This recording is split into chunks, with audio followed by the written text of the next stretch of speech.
I would like to go straight to Wrestlemania 36 moment. Yep. I would like to ask your opinion about the matches. Now, we understand that Wrestlemania 36 is somewhat different than other Wrestlemania. It's a unique kind of things that Yeah, happens when it was entirely different. yeah, because of COVID-19 and such. And one of the matches I really like to talk about is how Undertaker and AJ Styles work. It's like a filmmaking type of matches. Yeah, can say that Mhm. that's cinematic. Yeah.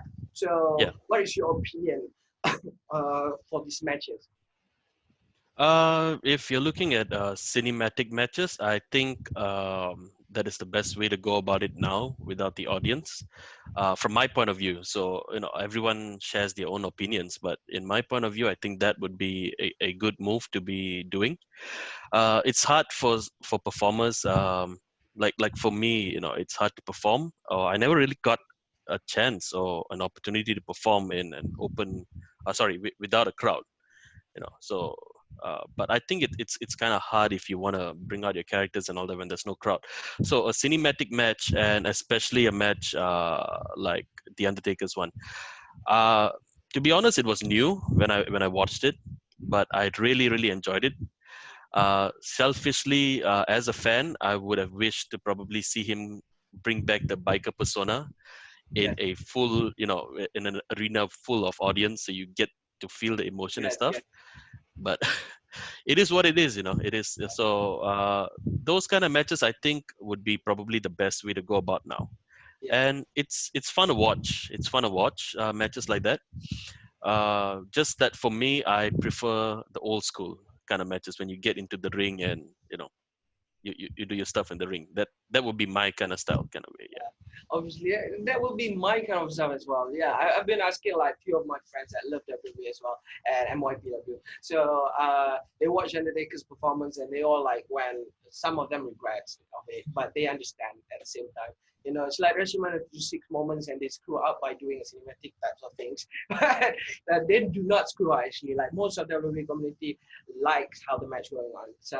So yeah, yeah, for the second question, the most at this one, I will straight away say I do not like this match, but I don't know about you. You ready for it? Yeah, John go ahead, man. Cena and Bray Wyatt. John Cena. Okay, out of this, the entire WrestleMania, right? For me, the two matches that I enjoyed was both the cinematic matches.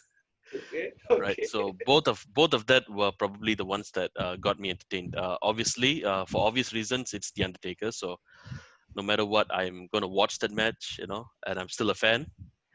He is he's my idol and probably the reason that why I even started doing wrestling as well.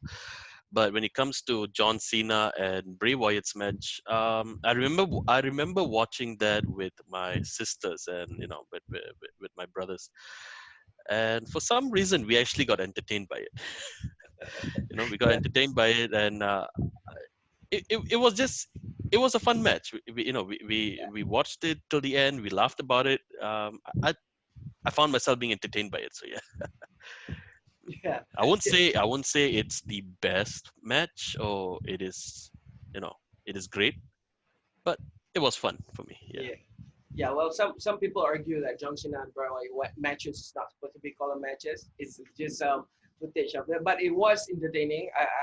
I will not deny that it was entertaining. Mhm. I was laughing as well. It's just that I don't accept it as a match, because a match. Probably more of a segment if you want to say lah. Yeah. Yeah. So yeah, it was entertaining. So great to have your opinion on that. And yeah, uh, have you watched current WWE going on like Money in the Bank or anything like that? No, I had no time to watch those Actually, pay-per-views. yeah. Also, Kind of missed it. I only managed to watch the last ride, all the 3 episodes. So what's yeah, I think that was the latest WWE content that I've actually watched. Yeah, The yeah. Undertaker's last ride. Yeah. The Last Ride was a great documentary about Undertaker, and for me, it's like the best documentary ever WWE have ever made because it's about Undertaker, I guess. Yeah. So, yeah. So yeah. Uh, and yeah, just one more questions before we finish and wrap this up. Yep. It's about how WWE managed it. This is how your opinions goes up, because some people actually say it's a good thing.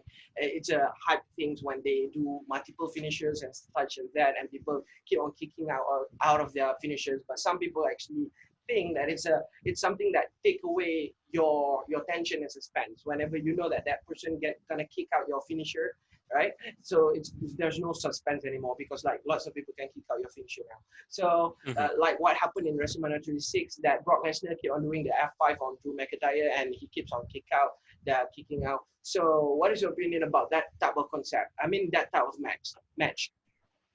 Uh, to me, it solely boils down to the storytelling of the match. So I'm okay with watching matches if they are able to kick out of the finishes.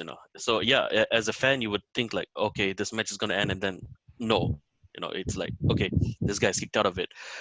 So if the story wise, or if the storytelling of the match is good, and I'm not at a position or at a level to compare or critic matches like Brock Lesnar's matches and stuff, because those guys are legends, so they know what they're doing. But on an aspect or on a subject of matches, being as a pro wrestler, is it okay for your opponent to kick out of your finishers and stuff? I think it's fine as long as the storytelling is good with it. So we have seen a lot of that happen. Shawn Michaels matches, Brock Lesnar, The Undertaker. Some of the things that I can name off, off the fly. But yeah, so if to me, I'm okay. I enjoy matches like that sometimes, but um, I only enjoy matches that have storytelling. I'm not a guy who prefers fast running, like the spot fest kind of matches where they do a lot of moves back and forth. And I prefer the old school storytelling style. So yeah. Yeah, I like the old school as well. The old school is just like whenever I watch it in my televisions, it's just like hook me in straight away. The old school was epic, bro. Now it's kind of It's all about the story, the drama that we can bring out, and it's a message that we can convey. yeah. So yeah.